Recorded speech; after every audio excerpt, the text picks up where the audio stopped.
نحمده ونصلي ونسلم على رسوله الكريم اما بعد قال رسول الله صلى الله تعالى عليه وسلم من لم يشكر الناس لم يشكر الله وقال رسول الله صلى الله تعالى عليه وسلم خيركم من تعلم القرآن وعلمه صدق رسوله النبي الأمين الكريم ونحن على ذلك لمن الشاهدين والشاكرين والحمد لله رب العالمين۔ ایک مرتبہ بارگاہ رسالت میں آپ صلی اللہ علیہ وسلم میں درود و سلام کا نذرانہ پیش کر لیں۔ اللہم صلی علی سیدنا و شفیعنا و نبینا مولانا محمد مبارک وسلم صلاۃ و سلام علیک یا رسول اللہ۔ حضرات گرامی، سب سے پہلے تو میں شکر گزار ہوں تمام علماء اہل سنت اور عوام اہل سنت کی طرف سے گل گلزار برکاتیت شہزادہ حضور امین ملت حضرت امان میاں قادری برکاتی دامت برکاتہم القدسیہ کا کہ حضرت نے بڑے قیمتی لمحات ہمیں عطا فرمائے، اور یہ سرکاران ماہرہ کا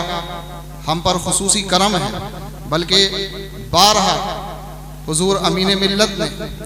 اہل سنبل کے لیے اپنی محبتوں کا یوں اظہار فرمایا، بلکہ ایک مرتبہ تو جب تصوف کے عنوان سے ہماری کانفرنس ہوئی تھی نگر پالیکا میں، تو حضور امین ملت نے اتنی محبت کا اظہار فرمایا کہ دوران کانفرنس ہی حضرت جب ممبر خطابت پر رونق افروز ہوئے تو ارشاد فرمانے لگے کہ مولانا، میں کینیڈا تک دنیا کے بہت سے ممالک کا سفر کیا ہے، لیکن جتنی محبت مجھے سنبھل سے ہے میں اس کو بیان نہیں کر سکتا۔ یہ حضرت کا خاص کرم ہے اہل سنبھل کے لیے، اور فرمایا کہ جب بھی مجھے کوئی سنبھل کا بلائے گا میں حاضر ہوں۔ یہ حضرت کی نوازشیں ہیں، اور حقیقت حضرت کی محبتیں نوازشیں آپ کی نسل میں بھی منتقل ہوئی ہیں۔ ہم جب بھی حضرت کو دعوت دیتے ہیں تو تمام مصروفیات کے باوجود حضرت کے شہزادے ہم پر کرم فرماتے ہیں اور یہاں تشریف لے آتے ہیں۔ اس لیے میں نے حدیث شریف کے الفاظ سے میں نے اپنی شروعات کی۔ اللہ کے رسول صلی اللہ علیہ وسلم ارشاد فرماتے ہیں کہ جس نے لوگوں کا شکریہ ادا نہیں کیا وہ اللہ کا بھی شکر گزار نہیں ہے۔ اس لیے میں اس حدیث کے حوالے سے حضرت کا شکر گزار ہوں کہ حضرت ہمیں وقت عنایت فرماتے ہیں اور بے پناہ کرم ہم پر کرتے ہیں۔ ہم اس لائق نہیں ہیں، یہ صرف سرکاروں کی نگاہ کرم ہے۔ اور میں شکر گزار ہوں ہمارے بہت ہی مخلص محسن جو کرم پر محبتیں ہم جو قدم قدم پر ہم سے محبتیں فرماتے ہیں، حضرت نعمان اظہری صاحب۔ میں حضرت کے لیے آج ہی ایک جملہ سوچ رہا تھا، اس پہ میں عرض کر دیتا ہوں، میں نے حضرت سے بھی اجازت لی ہے کہ علم آدمی کو خوبصورت بناتا ہے، اس میں کوئی شک نہیں حضرت، علم آدمی کو خوبصورت بناتا ہے، لیکن یہ ضروری نہیں کہ مقبول بھی بناتے۔ لیکن اگر علم کے ساتھ تواضع اور انکساری وابستہ ہو جائے تو وہ تجربہ شاہد ہے میری طرح بہت سے لوگوں کا کہ وہ لوگوں اور علماء کی نگاہ میں مقبول بھی ہو جاتا ہے۔ ہمارے نعمان اظہری صاحب کی جو حیثیت ہے آج عند الناس اور عند العلماء عند الخواص، وہ وہی کیفیت ہے کہ آپ علم و حکمت کے پیکر بھی مسلم ہیں، اور اخلاق کے جو اعلیٰ کردار پر فائز ہیں وہ آپ البرکات جا کر دیکھیں۔ میں بارہا البرکات میں گیا، جو حضرت نے ہم پر نوازشیں کی ہیں وہ ناقابل فراموش ہیں، بلکہ میں اس پر یہ اور لاحقہ کرتا ہوں کہ وہ قابل ذکر بھی ہیں۔ میں اللہ تعالیٰ ان بزرگوں کا سایہ ہمارے اوپر دراز فرمائے۔ آج جو یہ جلسہ فکر و عمل جو منعقد کیا گیا ہے، اس کے چند وجوہات ہیں۔ ہمارا فکر و عمل برکاتی اسلامک سینٹر جو میں آج سے تقریباً 2.5 یا 3 سال پہلے میں چند لوگوں کے ساتھ اپنے مولانا شعیب صاحب تھے تو میں حضرت امان ملت کی بارگاہ میں حاضر ہوا۔ حضرت سے باتوں میں بہت سے ملی مسائل پر گفتگو ہوئی تو حضرت نے اس طرف اشارہ فرمایا کہ فاضل بھائی، مدارس کو لے کر تو بہت سی باتیں ہوتی ہیں، لیکن اسکولی بچوں کی دینی اور تعلیمی تربیت کے لیے کوئی کام ہمارے ہاں جو ہو رہا ہے وہ بہت کم اس پر التفات ہے لوگوں کا۔ اس پر کام کرنے کی ضرورت ہے اور اس طرف توجہ جو ہے کی جائے، اور اسکولی بچوں کے لیے تعلیم و تربیت کے سیشن قائم کیے جائیں، ان کے کوچنگ سینٹر بنائے جائیں، ایسے اسکول بنائے جائیں کہ جہاں دونوں تعلیم جو ہے وہ ساتھ ساتھ لوگوں کو دی جا سکے، بچوں کو دینی تعلیم بھی ملے اور عصری تعلیم بھی ملے۔ اس پر بہت گفتگو ہوئی، میں نے حضرت سے اجازت لی اور سنبھل میں آ کے اس پر، چونکہ ہمارے پاس وسائل کم ہوتے ہیں تو کام کی تمہید میں کچھ وقت لگ ہی جاتا ہے، لیکن پھر بھی الحمدللہ میں نے کوشش کی اور یہاں میں نے کوچنگ سینٹر قائم کیے۔ الحمدللہ بہت سے بچوں کا یہاں قرآن جو ہے وہ صحیح ہو گیا اور کئی بچے ماشاءاللہ جو ہے وہ کئی پارے حفظ کر چکے، اور بہت سی بڑی بچیوں نے بھی جو ہے اپنے قرآن کریم کے مخارج درست کر لیے اور بڑے اچھے لب و لہجے کے ساتھ وہ قرآن کریم جو ہے وہ پڑھنے لگی۔ یہ صرف ان سرکاروں کا کرم ہے کہ اس طرف التفات کرایا اور ہم نے یہ کام شروع کر دیا۔ میرے ساتھ اور بھی بہت سے لوگ شامل تھے اور یہ حسن و خوبی کے ساتھ یہ کام ہوا۔ اور چونکہ پڑھتے رہتے ہیں کچھ چیزیں، سچر کمیٹی کی رپورٹ کے بعد جو ہندوستان کے تعلیمی نقطہ نظر سے جو تحقیق ہوئی، اس میں مسلمانوں کی تعلیم کا جو حال جو عیاں ہو کر آیا وہ کسی پر چھپا نہیں ہے، سب نے اس کا مطالعہ کیا اور اس میں یہ بات جو ہے وہ واضح ہو کر آئی کہ بھئی 3 سے 4%، کیونکہ وہ رپورٹ بھی حتمی نہیں ہے لیکن چونکہ ایک بہت بڑے ریسرچ اسکالر اس میں لگے ہوئے تھے تو اس لیے بار بار اس کا ذکر کیا جاتا ہے کہ 3 سے 4% لوگ مدارس میں پڑھتے ہیں، باقی 96% لوگ اسکولوں میں تعلیم حاصل کرتے ہیں۔ اب کون کس معیار کے اسکول میں جو ہے وہ تعلیم حاصل کرتا ہے اس میں گفتگو بعد میں ہوگی، لیکن یہ بات حقیقت ہے کہ 3 سے 4% لوگ مدرسوں میں پڑھتے ہیں۔ تو بہت سے مفکرین لگ گئے اس بات پر کہ مدرسوں میں یہ ہونا چاہیے، مدرسوں میں یہ ہونا چاہیے، بڑے سیمینار ہوئے اس پر، بڑے سمپوزیم ہوئے، بڑے مکالمے ہوئے۔ بہرحال اہل مدارس نے اس طرف توجہ دی اور کم از کم عصری علوم کی جو بنیادی سبجیکٹ ہیں وہ اپنے مدرسوں میں نافذ کرنے کی کوشش کی گئی۔ میں اعلی مدرسہ کے جو نظام تعلیم ہے میں اس پہ کوئی تنقید یا اس کی تعریف میں کوئی جملے نہیں بول رہا ہوں، لیکن اس کے سچر کمیٹی کے بعد یہ تحریکیں تیز سے چلی۔ بہت سی تنظیموں نے، بہت سے کالجوں نے حضرت جو ہے سمپوزیم کرائے، اس پر مباحثے کرائے اور کام بھی ہوا۔ علی گڑھ یونیورسٹی نے مستقل جو ہے اس طرح کے مدرسے کے طلبہ کے لیے ڈپلومہ کورس نافذ کیے، ہمدرد یونیورسٹی نے بہت سے کام ہوا، لیکن سچر کمیٹی کے رپورٹ آنے کے بعد بھی اس طرف توجہ لوگوں کی بہت کم ہوئی کہ اسکول میں جو 96% بچے پڑھتے ہیں ان کی دینی تربیت کا کیا انتظام کیا۔ اب میرا اپنا مطالعہ ہے کہ 3 طرح کے اسکول جو ہمارے معاشرے میں رائج ہیں، کچھ سرکاری اسکول ہیں، اس میں تو غریب طبقہ پڑھتا ہے، اور سرکاری اسکولوں میں ہم اپنے ماحول کی تعلیم نافذ کریں یہ ناممکن ہے، اور ایک بہت معیاری اسکول ہوتے ہیں جنہیں مشنری اسکول کہا جاتا ہے، وہ اکثر جو ہے وہ کرشنالٹی کے یا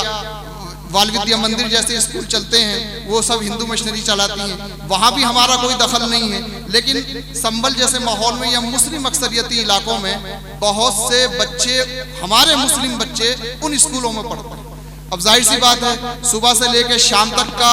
تعلیمی شیڈول ان کا ایسا ہوتا ہے کہ چاہ کر بھی ان کو حضرت دینی تعلیم و تربیت کے لیے مواقع فراہم نہیں ہوتا۔ اب کچھ ہو بھی جاتے ہیں تو وہ وقت کی تنگی، سبجیکٹ پر جو ہے کوئی فوکس نہیں، کوئی نظام مطلب اپنا نظام تعلیم نہیں، نصاب تعلیم نہیں، تو وہ بس مکاتب کی مرہون منت ہے۔ اگر مسجد کا امام بہت حساس ہے، اس نے بیچارے نے کوشش کر کے مکتب قائم کر لیا تو کچھ محلے کے بچوں کو پڑھا دیا۔ بہرحال ہمارے ہاں کوئی مستقل نظام اس بات کا نہیں ہے، بلکہ یہ کم و بیش آپ بڑے بڑے جو سٹی ہیں، حیدرآباد ہے، ممبئی ہے یا دہلی ہے، یا میں ایک رپورٹ پڑھ رہا تھا 9% بچے بھی ان بڑے شہروں میں، لکھنؤ جیسے شہر میں، بریلی جیسے شہر میں 9% بچے بھی قرآن کریم نہیں پڑھے ہوئے۔ 94% بچے ہونے کے باوجود بھی 9% بچے اس تعلیم سے آراستہ نہیں۔ یہ سروے میں کئی رپورٹیں حضرت پیش کر سکتا ہوں جو میں نے پڑھی ہیں۔ اب اس طرح کے نظام کو اب ظاہر سے سرکاران ماہرہ ہر چیز پر نظر رکھتے ہیں، مفکرین ہمارے ان کے آتے ہیں جاتے ہیں، اور اس پر تبادلہ خیال ہوا کہ ان لوگوں کو، ان بچوں کو کیسے دینی تعلیم سے آراستہ کیا جائے۔ تو اب چونکہ مسلم جو علاقے ہیں ان میں میڈیم طبقہ زیادہ ہے اور ان کا جو تعلیمی معیار ہے وہ یہ ہے کہ اکثر مسلم اقلیتی جو اسکول ہیں، پرائیویٹ اسکول، ان میں بچے پڑھتے ہیں، تو ہم نے اب جو یہ تحریک چلائی ہے اس کا خاص مقصد یہ ہے کہ ہمارے وہ بچے جو کانوینٹ اسکولوں میں پڑھتے ہیں، اچھے معیاری اسکولوں میں پڑھتے ہیں، ان کے لیے ایسا کوئی نظام بنایا جائے کہ وہ بچے بھی جزوی وقت میں، یعنی جس طرح وہ اپنے عصری علوم کے لیے کوچنگ سینٹر جاتے ہیں، ہم ایسے کوچنگ سینٹر قائم کریں اور آدھا یا 1 گھنٹہ ان کا لیں اور ان کو دینی تعلیم و تربیت سے آراستہ کریں۔ یہ انشاءاللہ تحریک چلے گی اور ہر اسٹینڈرڈ کے بچوں کے لیے جو بھی ان کا اسٹیٹس ہوگا اس اعتبار سے ہم کوشش کریں گے۔ یہ کوشش ہے، اللہ تعالیٰ کو ہم سے کام لینا ہوگا تو وہ ایسے اسباب بھی فراہم کر دے گا۔ ہم کوشش کریں گے کہ اس طرح کے کوچنگ سینٹر قائم ہو جائیں کہ جو بچے ان اسکولوں میں جاتے ہیں ان کی ٹائمنگ کے اعتبار سے ہم ان کی دینی تعلیم و تربیت کر سکیں۔ اور وہ اسکول جو ہمارے مسلم بھائی چلاتے ہیں، ان کے مینجمنٹ مسلم دیکھتے ہیں، ان میں ہم گزارش کریں گے کہ کم از کم لازمی طور پر قرآن کریم کی بنیادی تعلیم، سیرت رسول کی بنیادی تعلیم، حلال و حرام کی جو بنیادی تعلیم ہے اسلامی نقطۂ نظر سے، وہ اس طرح کا نصاب اپنے اسکولوں میں شامل کریں۔ الحمدللہ اس طرح کے بچوں کو میں نے پڑھایا بھی ہے، بڑے ذہین ہوتے ہیں اور تھوڑی سی گائیڈ لائن پہ وہ بہت سارے مخارج صحیح بھی کر لیتے ہیں اور بڑے کم وقت میں وہ کامیاب بھی ہو جاتے ہیں۔ میں نے کئی بچوں کو حفظ کرایا الحمدللہ۔ یہ بچہ بیٹھا ہوا ہے، ایک بچی بھی یہاں بیٹھی ہوئی ہے، اس کے 16 پارے حفظ کے ہو گئے، ایسے 15 پارے اس کے حفظ کے ہو گئے۔ تو اس طرح بچوں پہ کام کرنے کی ضرورت تھی، اس لیے ہم نے اس پر کوشش کی اور کئی کانفرنس اس حوالے سے کرائیں تاکہ لوگوں میں جاگرکتا پیدا ہو، تحریک پیدا ہو کہ جب بھی یہ منظم نظام تعلیم کا ہم منظر عام پر لائیں تو لوگ ہمیں سپورٹ کریں اور اپنے بچوں کو۔ یہ ماسٹر ذکا اللہ صاحب بیٹھے ہوئے ہیں، میں نے ان سے جب اپنا پلان بتایا تو انہوں نے مجھ سے کہہ دیا کہ مولانا میرا اسکول فری ہے، آپ جتنی چاہیں کلاسز لگا سکتی ہیں۔ 3 کلاسز ان کے اسکول میں لگی اور ماشاءاللہ یہ بہت کامیاب وہ وقت رہا، لیکن کرونا کی وجہ سے سارے حالات آپ کے سامنے ہیں تو یہ تعلیمی سیشن بند ہو گیا۔ اب انشاءاللہ ہم دوبارہ سے اس چیز کو شروع کرنے جا رہے ہیں۔ ہمارا ایک مدرسہ جامعۃ الہلال للبنات بھی چلتا ہے جو مستقل دینی ادارے کی حیثیت سے رکھتا ہے۔ وہ پرائمری اسکول میں جو ہے 5th کلاس تک چلتا تھا، بچیوں کا 10-12 سال سے وہ خدمات انجام دے رہا ہے اور اس کے اوپر جو ہے وہ دینی تعلیم و تربیت کا یعنی درس نظامی بچیوں کو پڑھایا جاتا ہے۔ اب انشاءاللہ جو ادارے کی نئی بلڈنگ بن رہی ہے ہم اس میں 8 کلاس تک یہ کوشش کریں گے کہ دینی سبجیکٹ کی شمولیت کے ساتھ ہم انگلش میڈیم اسکول دینی لب و لہجے کے ساتھ اس کو ہم آراستہ کر دیں اور ہمارے بچے اور بچیاں دینی اور عصری تعلیم ایک ساتھ ایک بلڈنگ میں حاصل کر سکیں۔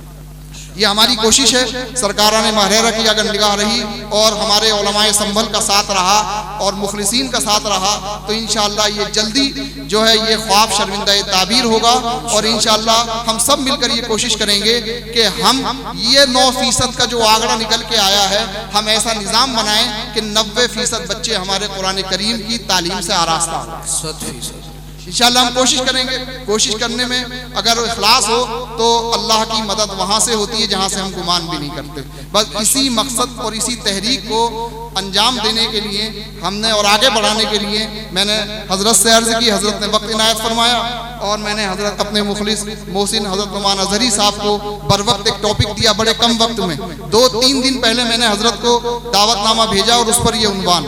مجھے امید ہے کہ حضرت نے میری یہ دعوت جو ہے اپنے پورے عنوان کے ساتھ قبول فرمائی ہے اور اس پر انشاءاللہ حضرت گفتگو کریں گے۔